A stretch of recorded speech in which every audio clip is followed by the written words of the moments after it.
What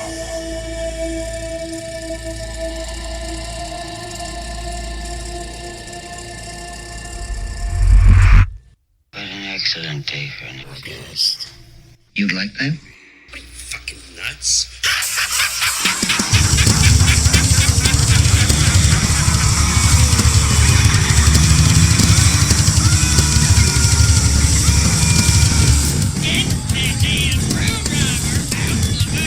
You listen, you little bitch. You hang up on me again, I'll gut you like a fish, understand?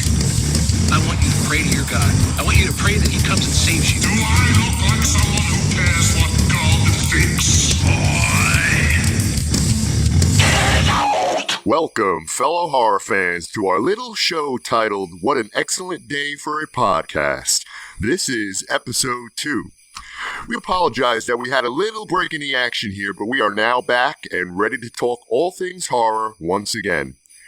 Since everyone is still getting to know us some, let me reintroduce my fellow self-proclaimed horror nerds.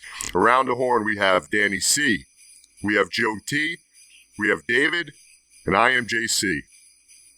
Winter is in the air, my friends, and Santa is slicing and dicing his way towards Christmas Day.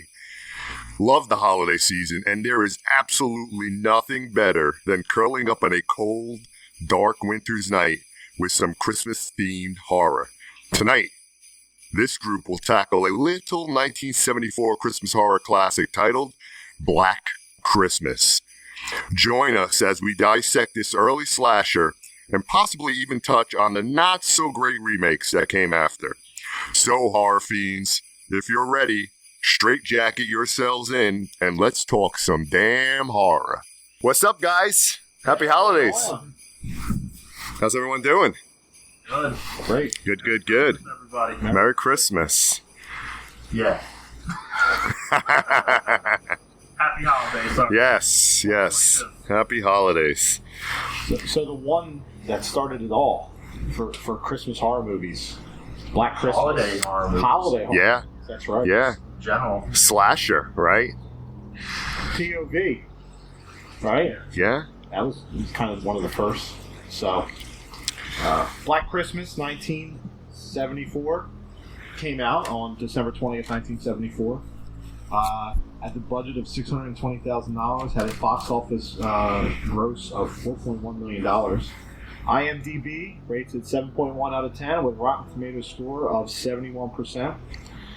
Film was directed by Bob Clark, who's also directed movies such as Porky's, Rhinestone, Loose Cannons, Baby Geniuses, and your favorite and mine, A Christmas Story. You'll shoot your eye out, kid. I was in it Porky's. I was in at Rhinestone. A bunch of horror classics there. Either way, they both go above Christmas Story. I'm sorry. Hey, but how iconic is that? You know, and also, Oh, yeah. it's Yeah. iconic. Two Christmas classics. Christmas classics, one way and another. Unless Ralphie made a Tallywhacker reference, it's never going to be there. The 1974 classic Black Christmas also stars Olivia Hussey, stars Jess in the film. Olivia Hussey, also known in the movie Ice Cream Man, the 1990 version of it, and Psycho 4, which pretty much everyone forgot at that point with Anthony Hopkins. In it, she played the wife, right? In it, The original one. the original one, right, with the author's wife, right? Yeah, I remember her like sitting on the side of the bike, and I think she was like, I don't know, comatose or something. She was in the lights. Yeah, that was her. Okay. Now I know who we're talking about. All right. Keira DeLea plays Peter in the movie, also known for 2010, the year we made contact, and 2001, A Space Odyssey. I never saw that movie. Which one? Space Odyssey. Really? Never saw it. It's like 4 hours, and it's got about 15 minutes of dialogue. But it looks amazing. Yeah. So I didn't miss anything, really. I actually do want to watch it again because now I got to see the genesis of the moon landing. Okay. Because you know that was just a test run for it.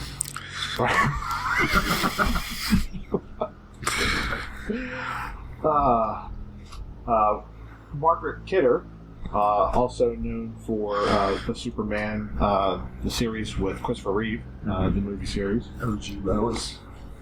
Well, our Lois Lane. She plays Barb in the movie. Amityville Horror, too. Margaret Kidder also was in the Rob Zombie Halloween 2, if you did not know that. So that was one of the last movies. I didn't know that. Yes. And John Saxon, who was Lieutenant Ken Ford. He played a cop? Right. Oh, my goodness. Did he play a cop before in a horror movie?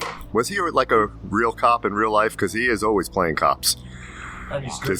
He's very good at it. Very good at it. John Saxon is also known for being Nancy's father in Nightmare on Elm Street 1 and 3, Dream Warriors. So, he was also in From Dusk Till Dawn and Death House, a low-budget 1980s horror film, another one. So, but so that's pretty much our top cast for this movie. So, I after originally one. Can I add one more, okay. Danny C? Go ahead. Art Hindle is also in this movie, and Art Hindle was in one of my faves from Mr. Cronenberg, The Brood, in 1979. Oh, The Brood. Love The Brood. Thank you. Thank you and good night. Thank you and good night. But yeah, this was just watching this back over the past couple weeks ago. For me, this holds up.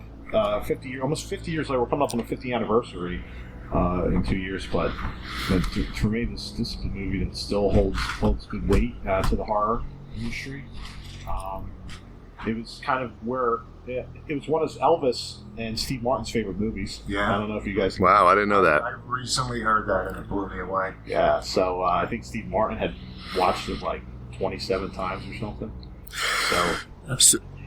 So the beginning of this movie, did Halloween kind of steal from this? Did Carpenter get his idea? Because the POV with the killer going in, I mean, it's it's exactly Halloween, right? So that was pretty awesome. Yeah, when this first was released, it was originally titled "Stop Me," and then they ended up releasing it in the theaters as "Silent Night, Evil Night," and they even had a TV release for it as well a few years later as "Stranger in the House." So it ended up taking off, becoming a cult following, and taking on the name of Black Christmas after the fact. But let's talk. This is something that, from the point of view of the killer going around and stalking a sorority house full of scared girls. This is it's fun. Yeah, now this is a classic, and for me, and so many movies pulled from this, right? We mentioned Halloween. Another movie is When a Stranger Calls, right? Because for all the listeners, we're going to spoil the shit out of this movie. So if you haven't seen it, shame on you, number one. Stop listening right now, go see it, and then come back to us. But we're going to spoil this movie a little bit. When a Stranger Calls again, right? With the calls coming from inside the house. When a stranger calls, the first 20 minutes is like rivals any beginning of any movie, right? I mean, you talk about the suspense in that movie, but it's cool how a lot of horror movies later on kind of pulled from this classic. Yeah, I just heard today that Carpenter actually talked to Bob Clark, about the movie when he was, I guess, in the early stages of brainstorming Halloween, and he asked him, he's like, did you ever consider doing a sequel to it? And he's like, I mean, I had some ideas, but I don't want to do horror anymore. And he's just like, well, what would you have done? And here it turns out it was going to be a very similar premise, but taking place at Halloween. And he was going to call it Halloween. And Carpenter was like, oh, this is uncomfortable. Not that he took the idea, but what he ended up writing was in the ballpark of what a OG Black Christmas sequel was going to be. Right. I thought that was awesome because I know he said I saw that and I wanted to do another holiday-related movie, inspired by that. And it turns out the movie he made had Bob Carter made a sequel, it wouldn't have been that far off. Right, and come on, I mean, to have this lead into what would become one of the ultimate horror classics and figures of all time. I mean, Carpenter walks away with a lot of the credit. Unless you're actually really into horror and you're paying attention, you don't realize, no, he pulled inspiration from someone else. Yeah. So the premise of the Black Christmas, during the Christmas break, a group of sorority girls are stalked by a stranger, and it really kicks off the movie where the girls are at the sorority house. It's Christmas time, and they get a phone call comes in, and it's by this the moaner. the deep moaner, that You know what? Rewatching that is really difficult after you watch Student Bodies. Anyone see Student Bodies? No. Okay, that's going to be one of our watch party movies. Okay. Is it horror? I don't know if it's the absolute original, but it's a 1981 horror spoof. Oh, okay. Okay. Okay. At that in 1981, there was enough slashers out there. The market was flooded enough that they were able to make a parody of it. And yeah, the villain in that you never see. It's all phone calls and yeah. I mean, let's spend a moment on those phone calls. I mean, apparently they weren't even reacting to. Yeah, that's what I'm saying. I mean, if I got called, number one, how many fucking layers of voices was going on with that guy Billy? I mean, it sounded like There was only 4. it was just. Yeah, it was just I'm like, is there like fucking 10 people up in the attic with you that is hanging out, or is it just one guy? Dropped the C word in the first call. He had me hooked because I could tell, especially back in the time, the 70s, but you could just tell from the breathing, he was nuts. let me lick it. Yeah. He's like, it's just like having a wart removed. And Margot Kidder, I mean, she's, listen, she got hers in this movie, but she was a fucking bitch. I'm sorry. And she was just... She went all method on it, too. Like, she was playing a drunk character, and she pulled everyone aside and was just like, no, I'm going to drink. Or at least at the police station, when they all went there and everything, and she was just, plastered. Yeah. Apparently she actually got loaded for that scene. Wow. So it was quite perfect, to be honest with you. Yeah, no, she was drunk. She was great. She was great. She played that role perfectly. That had me hooked. And the house mother, too. All she did was drink. She had bottles of fucking everything hidden in books, hidden everywhere. She was... Mrs. Mack. Yeah. That was her name? Mrs. Mack was the house mother. It was Christmas break. She wanted to ball out, clearly, in the 70s. She had it hidden in the toilet, in the closet. But the first kill, right after that call, is with Claire. Claire Harrison becomes the first victim that we see in this movie. Which is like the iconic one of the movie, too. I agree. Yeah. And Suffocation, and then genius. The placement of her throughout the whole movie with the bag over the head at the window is just incredible. For everyone to see. I mean, you could clearly... Credits roll, they still ain't found her. Yeah. But I mean, I think that's one of the most iconic pieces to that movie in general, because Claire goes up to her room. She's leaving for the holiday, and so no one expects her to to be around. Right. Yeah. So, she goes into the closet. Obviously, you see an apparition of somebody behind a plastic bag, and she kind of walks right into that and is suffocated. Yeah. And just her choking on it, it makes you choke, right? Yeah. You get that fear of claustrophobia, and then he takes the body, and you got the point of view, just climbing the stairs of the attic, and he props her up right in the window and just has her rocking back and forth. Yeah, didn't he mimic a cat or something, like her cat, in the closet when she was going to? Yeah. I think he was. Yeah, he was very talented with his voices. He was very smart. Yeah. Billy. Got to give it to you, Billy. Mom was good. Well, that's. Well, hold on. Yeah, we'll get to We're that. going to fast forward. When you're yelling for green, I guess you turn on And your yes, mother. they're yeah. I'll wait till we get into that before I say the next part. So, between Claire disappearing, really starts this, traction of who is this person, what's going on, who's making these phone calls, and obviously they show her father, Claire Harrison's father, Yeah. looking for her. He's waiting for her to meet with her. He didn't She's show up. gone. He's like, Nope. I was showing supposed up there. I was supposed to meet her. So Danny, with that, Danny C, sorry, with that there with the father, did you notice that? I forget the scene it was. I think it was by a school bus where the father was by the school and one of the kids threw a snowball at his face. Yep. Right? Clearly, right? You fast forward to A Christmas Story, right? So it's cool how you can see these little kind of. I didn't even think of Yeah, that. yeah. He do the. First, I'm like, what the? I never made that. Yeah.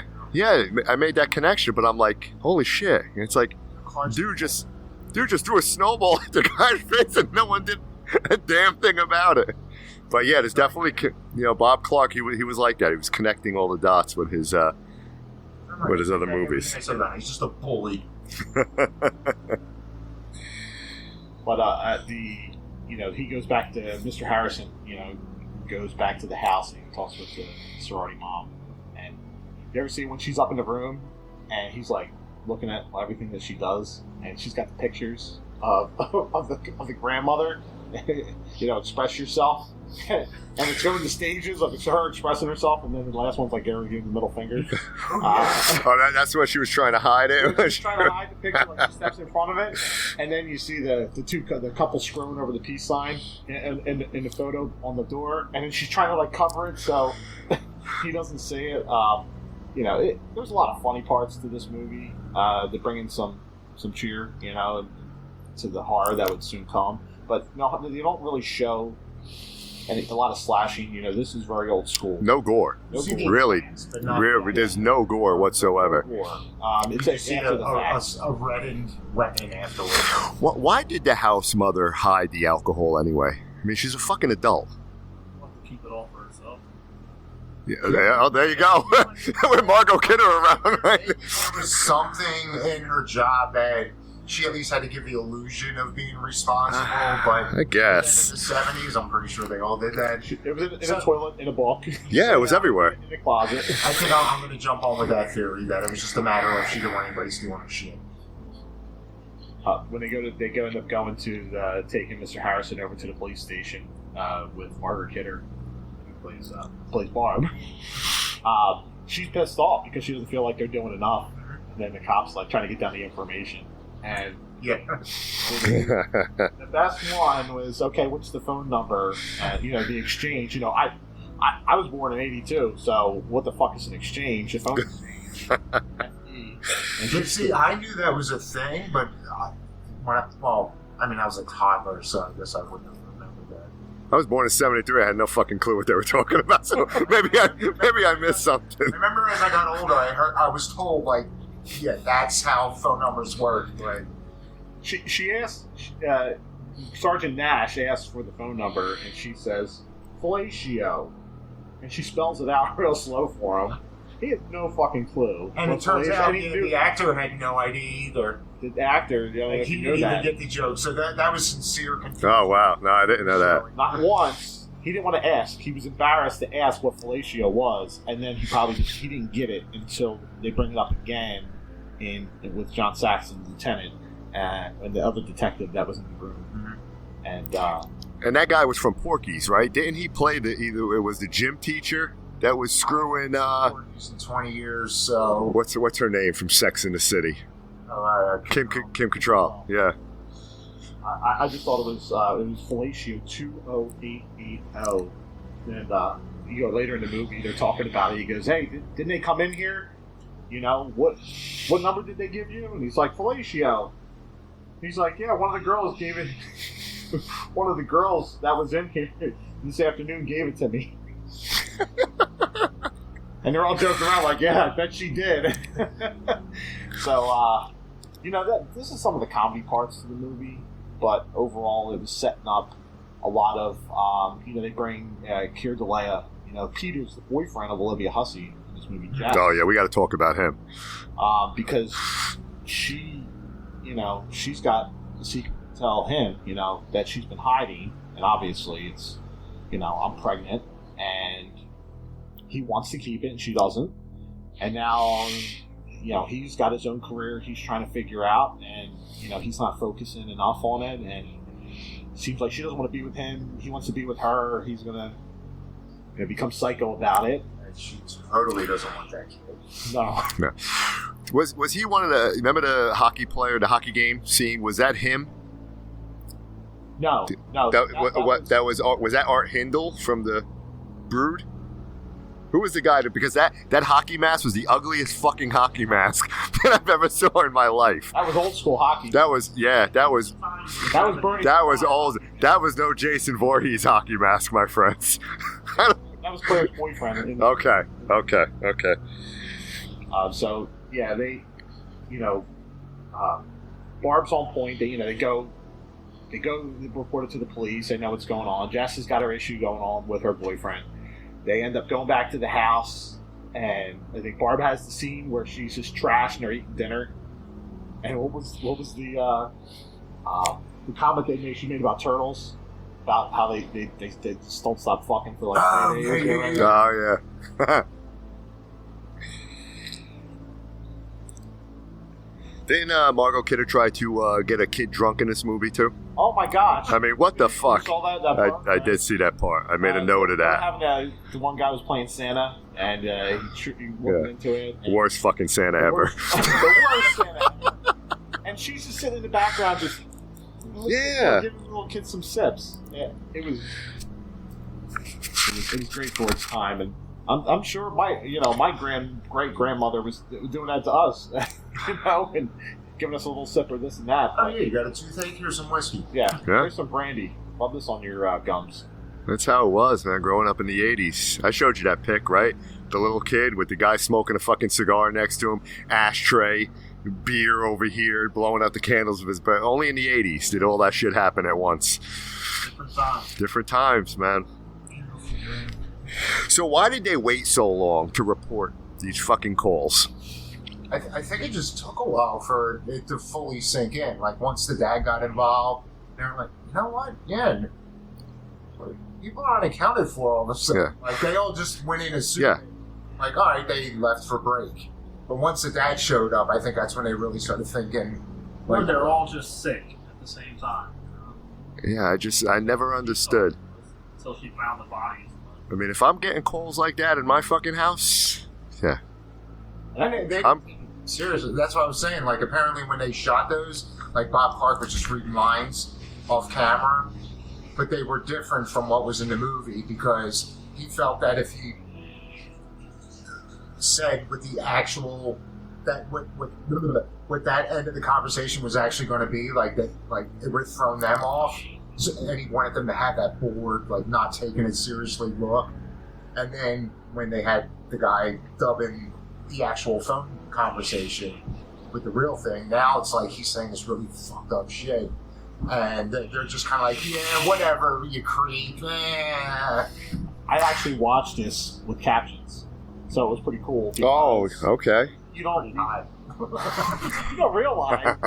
I think the first time I watched it, and then I was like, the second time the captions were on, and I'm like, yeah, I'm not changing it. So I was just watching it, and I was like, you know what, it's better off, just to listen to the conversation every time he's talking through all these calls. Because you got like an instant like cross reference, like, all right, did I hear what I thought I heard?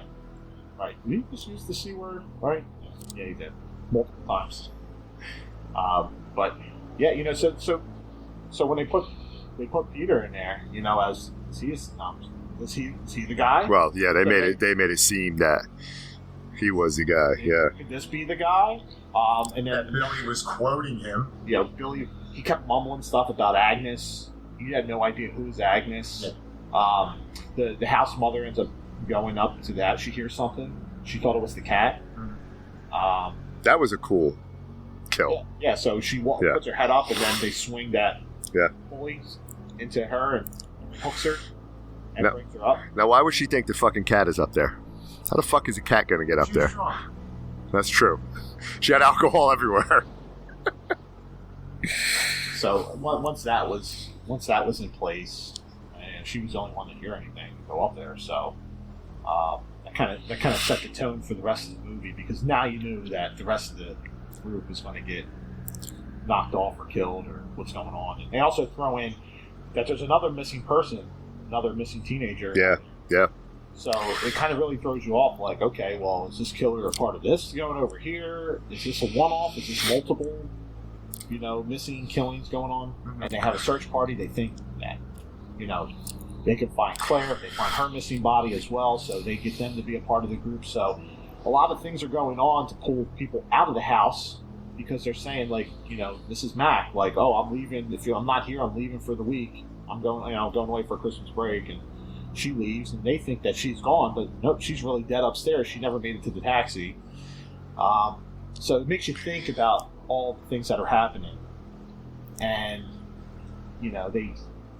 they go back and report it that this caller calls again. Jess is home by herself. She picks up the phone, so now she calls back to the police station. So now they come over and do a wiretap on the phone back in '74, which is fucking hilarious. Yeah. He's like, You guys probably wouldn't know. You remember the old, like, the little suction cup you put on the back of the phone? You plugged into your little yes, cassette recorder. yes, yeah. It was just hilarious that every time they call, the guy's running around. He's trying to find where the call is coming from. He's got all these fucking. He goes to this monstrosity of a phone system. It's like library shelves full of communication boards. Oh, you didn't hear that the police station, they were just renting space from NASA? It was like the size of the warehouse I work in. Yeah. That he's running back and forth trying to see what it's called. So it literally rings for less than a minute. And he's running through walls and walls of different phone lines and systems for the telephone support group. And it takes multiple times before he finally nails it down to find out that the calls are coming from inside the house. And it's like, well, that's kind of weird, because the only other phone in here was Mrs. Max, and now it's like, oh, they put two and two together. But in the meantime, while they're trying to figure out what's going on,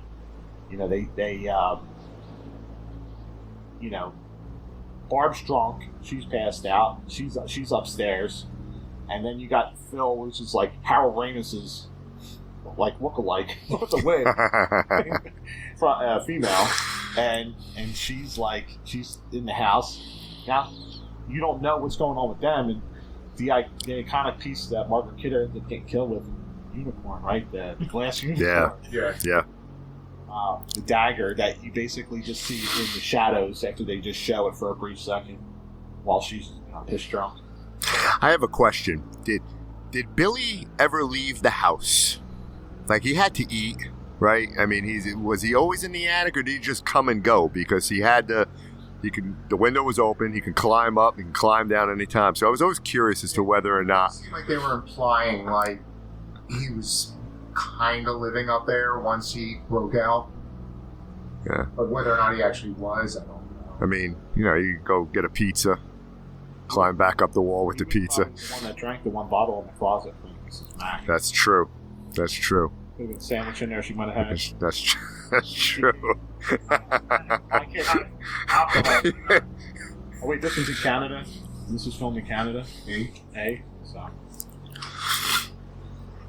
And you know who Phil was, right? Which is kind of funny that you mentioned how Harold Ramis No. looking like. Andrea Martin. Like from SCTV. From that whole gang. Oh, really? Like the Rick Moranis and Wow. all them. Did not know that. So. Yeah, every time she came back a little later. I looked at her and I'm like, is that Harold Ramis? Yeah, if you it's kind of hard to see because, again, it's probably like at least a decade before I even knew who she was. But if you really look, you can kind of see her face in there under all the nerdiness. I had one big nitpick near the end. When the cops show up, how did they not go into the attic? Wow. Oh, they did specifically say there's so much going on here. It's going to take forever to get to. But you figure everybody else is like gutted that house more or less throughout the movie. Like you would think the cops would be like, "All right, what's the one thing you guys haven't searched?" Yeah, I thought the same thing. So Jess, it gets to a point where they have the cop calls her back and says, "Okay, I need you to do this. Get out of the house. Walk out of the house right now. The calls are coming from inside." And then, like a dumbass, she doesn't leave. She keeps on calling, and her voice, Jess, drove me fucking nuts that whole movie. Was the cop dead outside already in the cop car? Yeah, At this time, he was sliced, right? All right. They didn't show, but he was sleeping. Okay. Okay. But she's trying to get out. You know what? She's not going to go out. She's going to go and try and help her friends. Yeah, bad move. So she goes, and she goes and sees Margaret Kidder, and Margaret Kidder is dead on the bed with Phil. And the next thing you know is you see the eye through the door. You know the eye. The eye. And she freaks out and retaliates and tries running and getting out of there. Ends up getting into the basement, locking herself in there, and here comes Peter out of nowhere. Oh, how the fuck would he know that she's down in the basement? Did he hear her? Like, did she know? And that's why is it really him? What's going on? So now you're thinking, is it Peter the whole entire time? This guy kept on making these phone calls. So now it's just like, all right, what's going on here? So then, the police are trying to rush over there, and Peter breaks into the house like he's murderer the whole time, and then she screams really loud, and the next thing they show is basically her with him, like Angela Baker holding the head, right? And he's dead, and that's when you get to the scene where he had some red Sharpie coming down his eyes, and it wasn't his Tom Savini work. So. Yeah, that's one thing that bugged me. Overall, what they did show was good, but for some reason at the end, it just looked like, all right, we're out of money. Anybody got a Sharpie? We could just draw someone coming down your face. And why would you leave her alone? That would, here's a girl, just, you just found her dead with someone. Someone was in the house killing everyone, right? And then, she's passed out, exhausted. She's drugged up, whatever. And they all leave. No. They went to go talk to the reporters, John. Get it right. So they left one police officer outside after they shut off everything in the house. Yes, I agree. Oh. Really? I'm being facetious. Oh, okay. I was going to say, I thought she was fucking alone. No, go back and watch. There was the cop was right at the end. He was, okay. They bring everything back at the end. Yeah. That drove me freaking nuts, was the whole... They just left her alone. Yeah. They just walked away. She could have just murdered somebody, went through this horrific accident, and this whole entire time, it's like dead silence, right? And then they go back up to the upstairs, and there you hear Billy, and he's still there, and they show the shot of Claire still suffocating. Poor Mr. Harrison never got any solution. Yeah, that's true. That's true. Never got closure. They ended up finding out, they found the dead body of the girl in the park who wasn't Claire. They basically had you thrown off that could have been Claire, could have not been. But that it left you that mystery out there. So for me, I enjoy Black Christmas. I probably saw it about 15, 20 years ago, and just to rewatch it again, I think to me it still holds weight. Absolutely, still holds up today. For its time, I enjoyed it, considering it was my first time watching it. The only thing I wanted to get your guys' opinion on was they didn't really give a backstory to the killer. And in most horror movies, do you prefer that, or do you like the mystery and not knowing? Does that add to how crazy he is and how psychotic he is? I think it's an execution. I can't definitively say one way or the other. Like, again, like Michael Myers. Yeah, you did. He's pure evil. And that was sufficient, but there are some movies where it does feel like some kind of explanation. Yeah. I wouldn't have minded. And nowadays, it's always just, we're going to give you the entire backstory. Yeah. Give me a little something. Yeah, everybody needs to know that. Yeah. Like I said, there were slight implications, just the way he was interacting with himself as his family. He was abused. When he was doing the ventriloquism act on the phone. So, like I said, they kind of implied, like, okay, something's happened. Like, at least for me, like, that was enough. It's a good prequel, right? Yeah, I wouldn't mind. Fucked up childhood, and okay, that seems enough to be crazy. Yeah, like, it didn't bother me in this movie. It was more so, like, nowadays, like you said, they give away everything. They almost feel like they have to, because if you don't and you leave stuff up in the air, like, in my opinion, Us, from Jordan Peele, I love that movie, but there are some things that aren't directly handed to you. And You got to figure it out.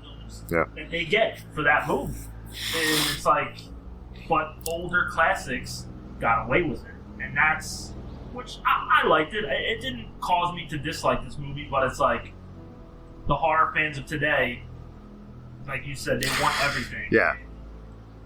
That's not always the best route to go. I like that mystery.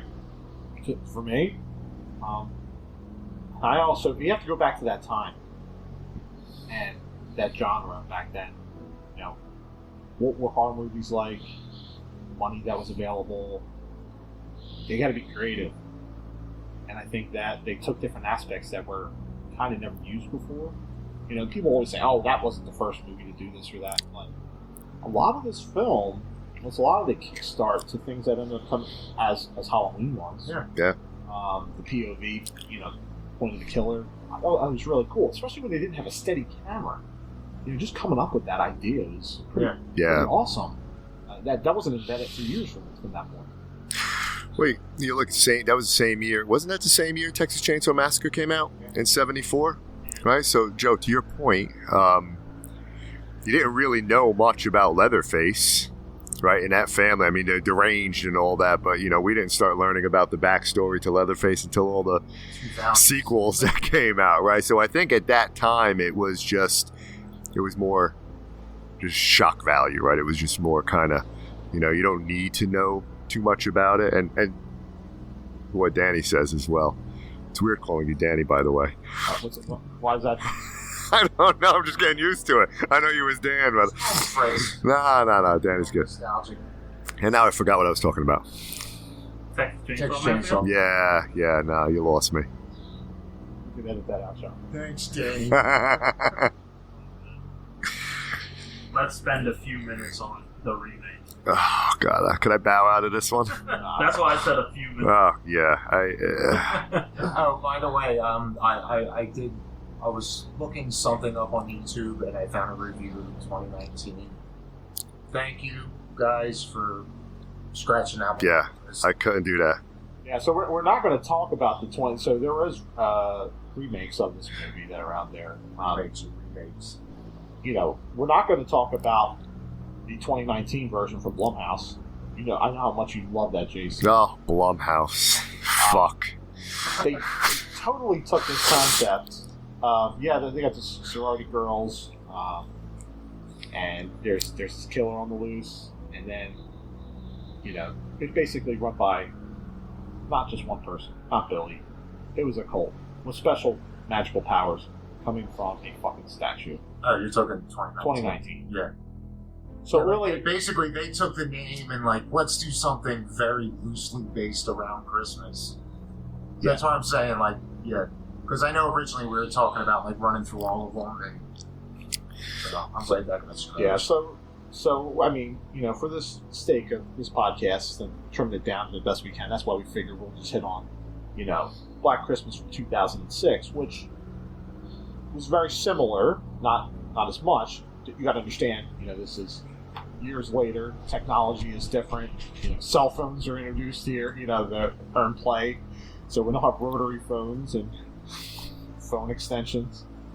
It was way more colorful, better camera, better that kind of stuff. But that, when it comes to the original, it beats it in every other aspect, in my opinion. Actually, it just hit me now. It was essentially Rob Zombie's Black Christmas, in the sense of you got some prequel in there, and then did a loose, reboot of the original. Right. I enjoyed what Rob Zombie did with his Halloween remake. I love the fact that you got to know. Yeah, I you did? actually don't hate the second one. I did the first one. I couldn't stand the second one. I hated Yeah, it in the theater. I've watched it like 2 other times since, when I'm just binging all of Halloween's, even Resurrection. But the more I watch it, I'm not saying I like it, but I don't hate Zombie's second. I don't hate it. Yeah, I didn't really care for it. The first one was good. It's very meh about that one. Yeah. I'll watch it every Halloween it comes on. They always put it back to back with the other Rob Zombie one. So I think I do the same thing you do. I just let it flow right in. I know I have some issues with it, but not as much as what we're going to get into in our next podcast. So. And what is that? Black Christmas 2006 came out on Christmas Day in 2006. Another film filmed in Canada, just as the one in 74. Had a budget of $9 million, box office of $16.2 million. IMDb gave it a 4.6 out of 10. Ouch. And Rotten Tomatoes gave it 14%. Oh. You know what, though? Green splat. I did learn over the years that you got to take into account, like, for horror is kind of on its own scale.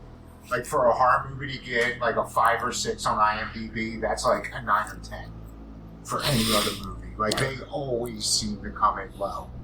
Well, horror really, now people are finally realizing that horror is big fucking business now. Yeah. A horror movie can do $200 million easily now. It's more welcome now than it was back then, right? A horror movie was frowned upon. Like when we will came out, no, yeah, of course that's gonna blow up, but a lot of, like, especially from when we were all growing. Yeah. Like, a lot of those, you'll notice they have low ratings, but, like, even the really good ones are middle of the road as far as their ratings, so you got to take into account, like, it's on, like, a different rating system. Like, you always have to translate the IMDb numbers for what it actually is. You know, it's cool too. Watch some of those old Siskel and Ebert YouTube videos when they were reviewing some of these movies in the early '80s. Man, they shit on everything, man. It's like Fridays. They shit on The Thing. Everybody shit on The Thing when it first came out, but it was a slow burn as far as. Oh man, thank God The Thing got a following now. Horror fans don't seem to me like the people that are going to go on to give a horror movie stars. So most likely some of the people rating that are people that probably don't even like the genre. Exactly. The casual. Exactly. Summer or popcorn. Yeah. Like, what are you looking for? I'm sorry, Danny. Go ahead.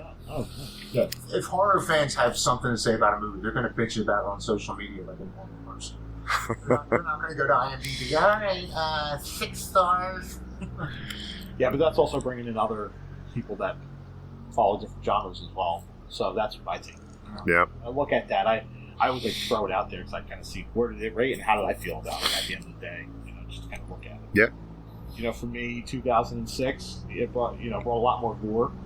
The director Glenn Morgan, who also directed Willard, was also a remake of Willard. The remake of Willard with Crispin Glover. He was also an actor in one of your favorite JC movies. What's that?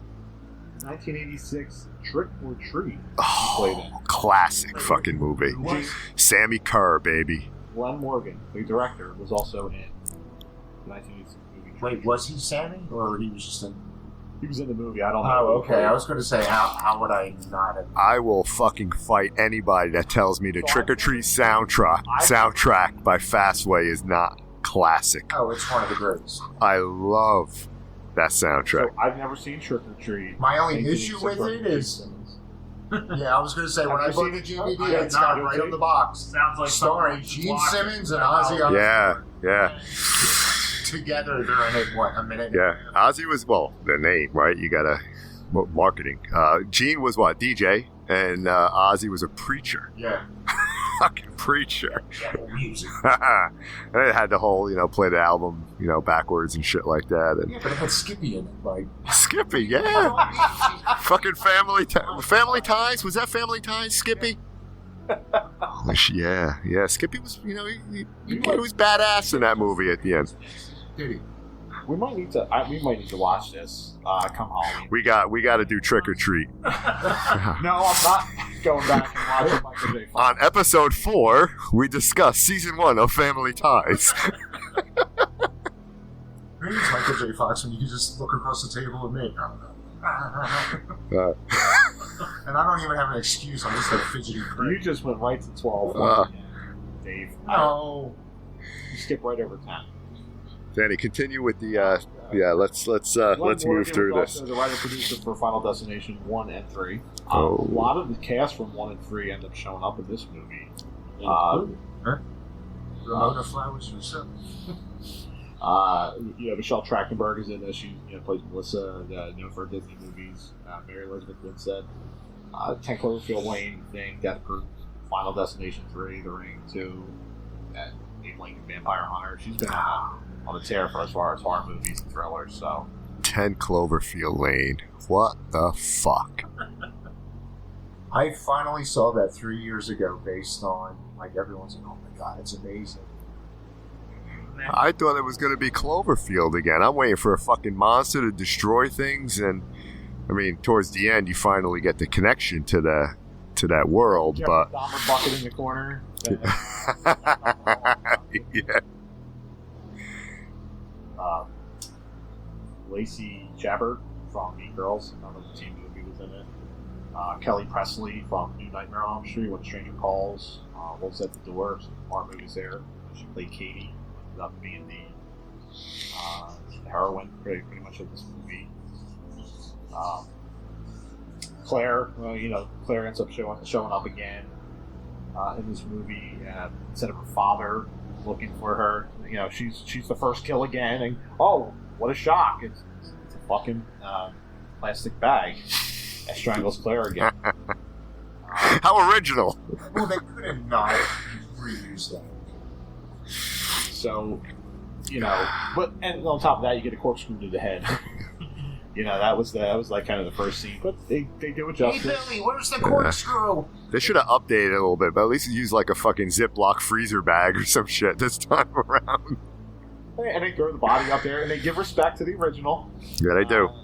But now they put into the whole aspect of they're all the sorority there. The sorority mom, Mrs. Mack, is there, and they're all there for Christmas before they go away. And Mrs. Mack is... Who's Mrs. Mack? It's Phil from the first one. She came back. They wanted to get one of the original actors from the first one, and so she came in to play Mrs. Mack. Wow, I didn't put 2 and 2 together in my research. I watched a lot of CTV. Good job, David. So, now that you say it, she looks really familiar, and shame on me that I didn't pick that. Was Margot Kidder alive? She was still alive back in 2006, right? Because she was in Halloween too. The Rob Zombie. Okay. That's what her 9s. Yeah. Okay. I think she died somewhere in the teens. Okay. 2000s. No, she was at least in her 60s. She wasn't even in her teens in Black Christmas. She was definitely like 35 then. I think the whole reason that Margaret Kidder ended up getting that role was she was screwing Brian Palmer at the time. Really? Yeah. Okay. So she got through and ended up... He gave her the old split screen.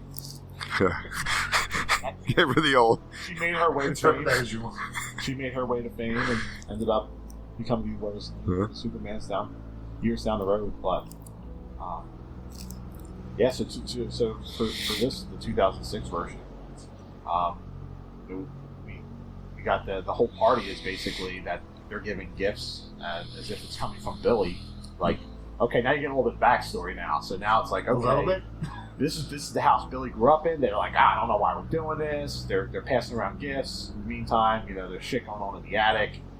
And they Good old kind of Jaundice Billy. Jaundice Billy. They show he's locked up in the Mooney jail.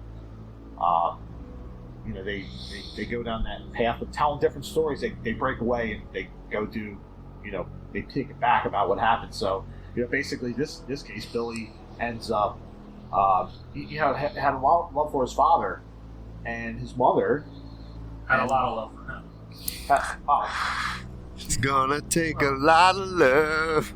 And then he definitely didn't love her son.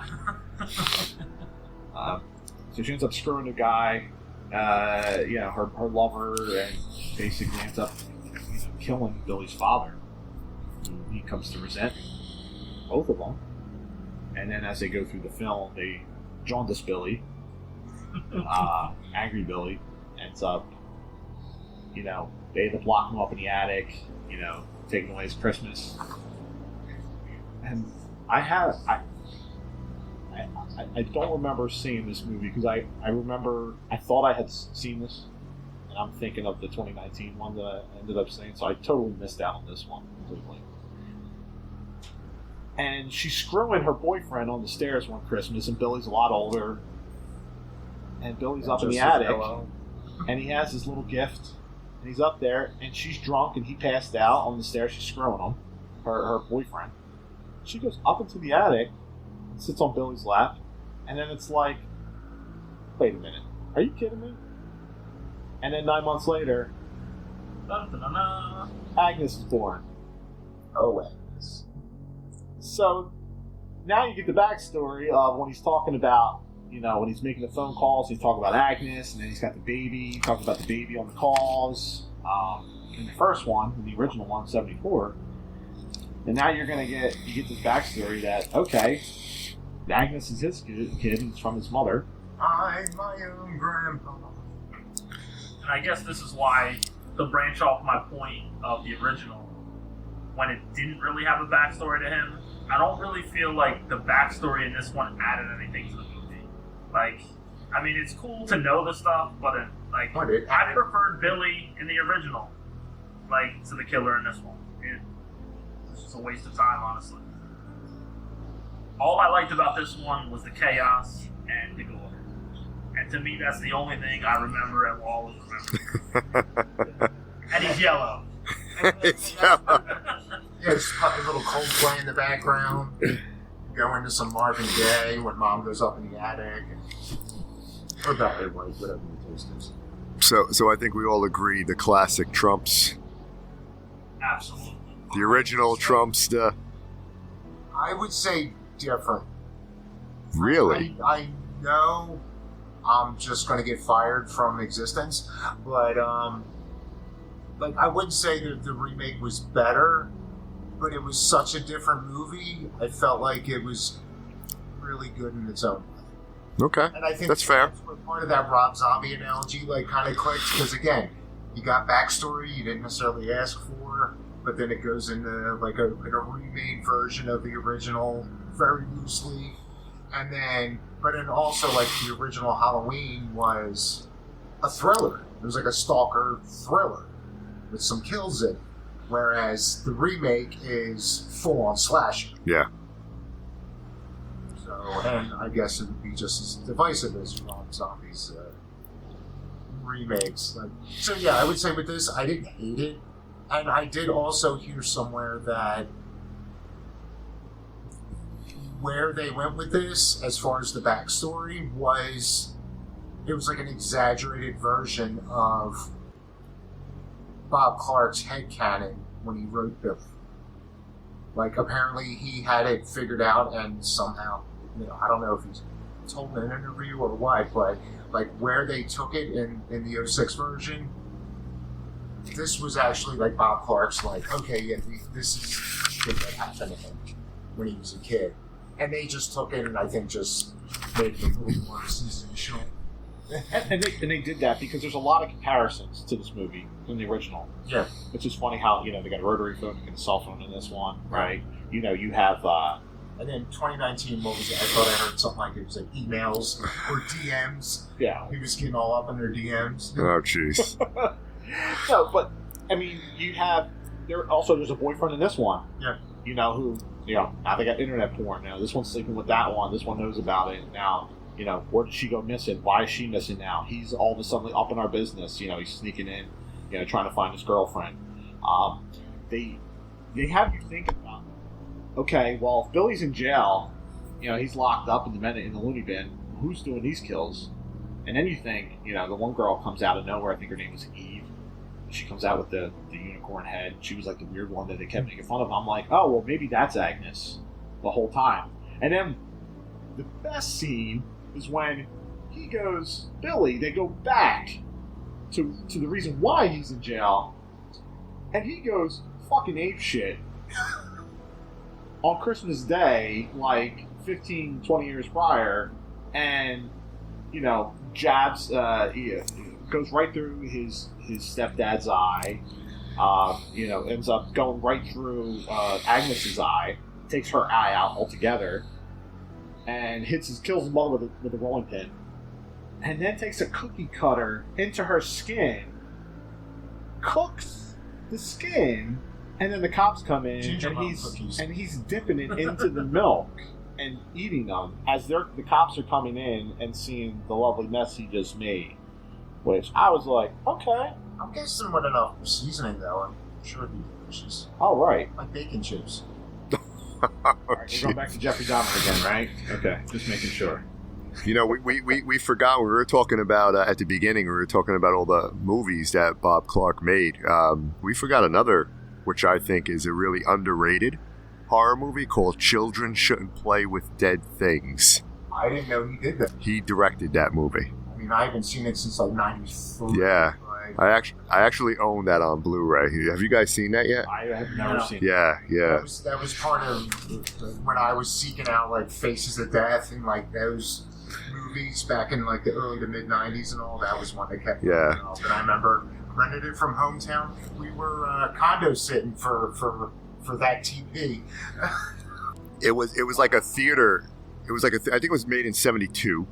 And it was like a theater group, and they dig up this dead body to use in like a satanic ritual. The dead body is his name is Orville, and after they do the ritual, it becomes like a zombie movie. So all the dead rise, and they crave human flesh, and then they're barricaded. And it's actually a pretty good movie. But that is another Bob Clark. Children, I have it. I know I was supposed to bring in a Blu-ray for you, and I forgot it. Next week I'll bring it in. Okay. I have the Blu-ray. Children should. All day to you. Yeah, please do. Yeah, we're gonna have to figure out logistics of doing some video content of reacting to shit.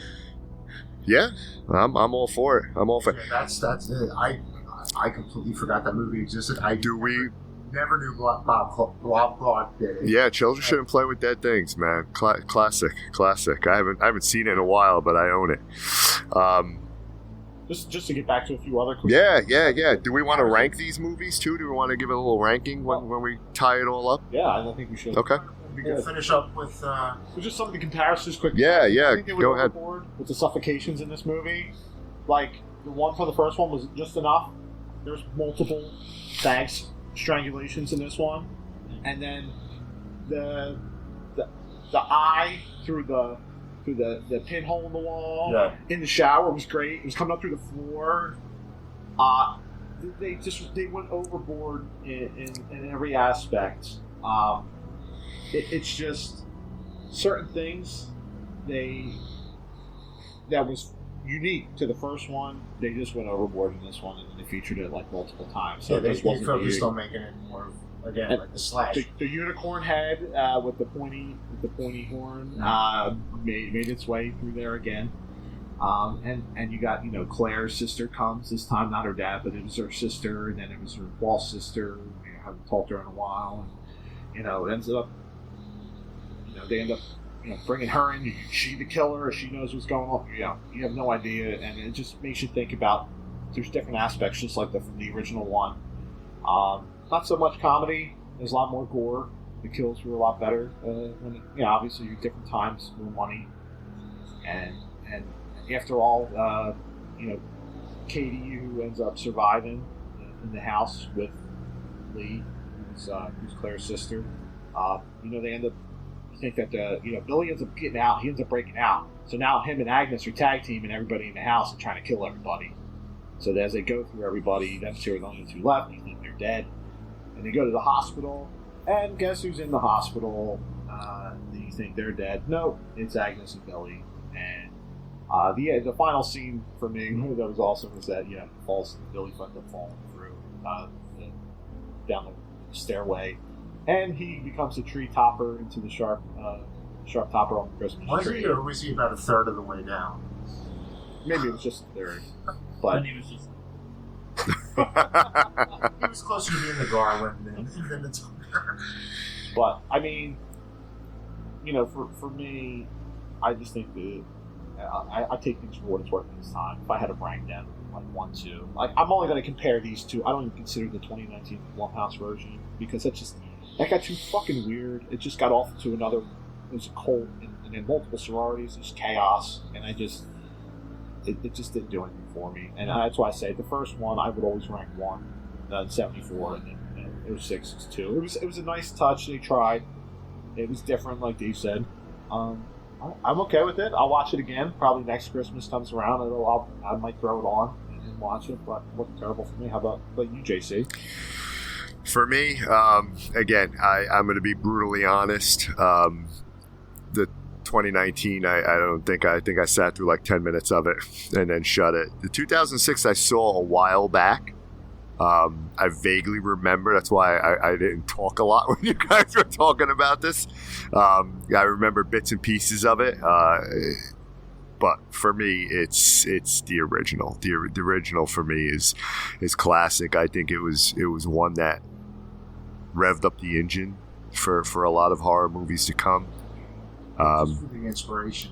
Exactly. And then the whole thing with the fact that, Bob Clark did A Christmas Story. I still can't get out of my fucking mind that this is the same guy who did A Christmas Story, right? Just two total ends of the spectrum. I was more blown away when a couple weeks back when I was looking something up about him like that. I never made the connection. He did Porky's. Yeah, he did Porky's. He again 3 completely. Most of his lists are very different movies, but just those 3 alone, like. 2 of the greatest opposite end of this spectrum Christmas movies. Fucking Porky. Yeah. I mean, Black Christmas just. Why do they call you meat? Anybody want to go fly a kite? No, you're not even a good bigot. But Should Charlie that one? I think he's ready. I don't know yet. So for me, Black Christmas, I would say if I was to grade it, I would say it's probably a 7 out of 10 for me. The original. Yeah. 2006, 2019. I can't even. It's a waste of time to even watch that. You said you made it 7 minutes. I made it 7 minutes, and then I just Great, 7 out of 10 for me for the original. I'll say classic. I'll say 7.5 out of 10. Okay. I'm not going to disagree with that. That's the same. The second one, I'd probably put like a 6. Like, not watching it as a Black Christmas movie, as its own Christmas-related slasher movie. That was pretty good. If you put it in the context of Black Christmas, then it's right. Okay. I definitely agree with your synopsis. I think I would agree. How about you, Joe T? Yeah, I'm the same. I'd probably put the OG one in the 7-8 range. I wouldn't consider it an all-time horror classic, like some say. It has great significance in the genre itself, but as a standalone movie, I'm never gonna really go back and watch it again. But it lived up to it because that was the first time I'd ever seen it. And the 06 one, while some of those cast members, I knew, I grew up with them. To me, I was kind of disappointed rewatching that. When I first saw it, I think I liked it, but going back and watching it again, I wasn't a big fan. The backstory to me was pointless. I could have done without it. But I'm glad I finally saw the original. It was very solid art. All right, so we're all on the same. Yeah. Yeah, she was gorgeous. Yeah, Wait, who? Olivia Hussey. She was in Psycho 4 and she played his mom, right? Yeah. Didn't she want to like screw him or something like that? Didn't she want to have sex with him? With Norman? She did, right? Did you see Bates Motel, John? I've never saw Bates Motel. I hear it's. It's very fun. Yeah, I think that's what I heard. we had a conversation about it. Yeah. It's probably one of my favorite TV shows. Okay. That Okay. had me hooked, and I don't think I stopped being hooked when we binged it. I remember it being on Netflix. It's not available anymore. Yeah, Vera Farmiga, when she plays in horror, she kills it. Oh yeah, Conjuring. Yeah. Yeah. One of my top favorite shows, but Okay. that's for another time. Yeah. Yeah. All right. Well, Hot TV episode. so this was a fun episode. This was a You guys have a nice Christmas. yeah. We got a new year coming up. So yeah, what do we got on tap, JC? Yeah, so we again 2022 is winding down, man. So we're gonna, the next episode, we're going to discuss our top faves of 2022, and then No, we're- yeah, and least favorites of 2022. A lot of There was- those. We get one from there. Spoiler alert, you're all wrong. Everything was great, and then listen, 2023 is fast approaching, and there's some good horror. I know that I'm really salivating for. So yeah, that's what we're gonna get into. Like a little dancing block girl. I Necronomicon. I'm terrified as to how excited I am for this. I know I'm just saying. For the podcast episode, or for the movie coming out? For in his 2020? reference of getting Jiggy Blondie there. Oh, this is I mean, Danny. come on, Margot Robbie playing Barbie. Like, how can you not be excited? Oh, you got That will be a horror movie as well, I bet. I just saw the trailer for that. Yeah, I think I'm gonna pass. the Barbie. Yes. Barbie, yes. I just heard there was a trailer, but Margot Robbie might have Alright. Did you know about that? No. There's a Barbie movie coming out. Okay. Apparently, she has a nude scene, and she's totally anatomically incorrect, just like the doll. Okay. Okay. I was like, other than that, thing, I'm looking forward to it. Then. Sounds like a Cronenberg movie. A little body horror. the kid movies, like in the horror, or the kid That was stories in the 2022 horror. as well. I want to see Cronenberg's Barbie and Ken. There you go. There you go. Danny, you want to take us home? Our next project. Oh, this is Danny C. JC. See, And David. Thank you for everybody joining us this week on a Black Christmas review episode. Merry Christmas, all. Happy holidays, everyone. maybe I'll Toodles.